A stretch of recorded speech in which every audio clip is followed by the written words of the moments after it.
নমস্কার বন্ধুরা, প্রত্যেক দিনের মতো আজকেও আমি দুপুরে খাবার টেবিলে চলে এসেছি। আজকে খাবার পরিবেশনে আছে আমাদের বাগানের কাঁচা টমেটো দিয়ে আলু চোখা, গোল গোল করে আলু ভাজা, আমাদের গাছের কুমড়ো ভাজা, মুগের ডাল, লাল লাল ঝাল ঝাল গন্ধরাজ লেবু, ভাত, সবই এগুলো নিরামিষ খাবার। প্রত্যেক দিনের মতো খাচ্ছি।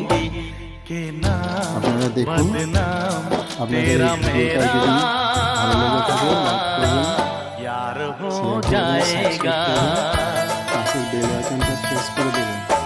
प्यार हो जाएगा, प्यार हो जाएगा, प्यार हो जाएगा, प्यार हो जाएगा। কমেন্ট সেকশনে জানিয়ে দেবেন, সাপোর্ট করবেন, পাশে থাকবেন। ধন্যবাদ।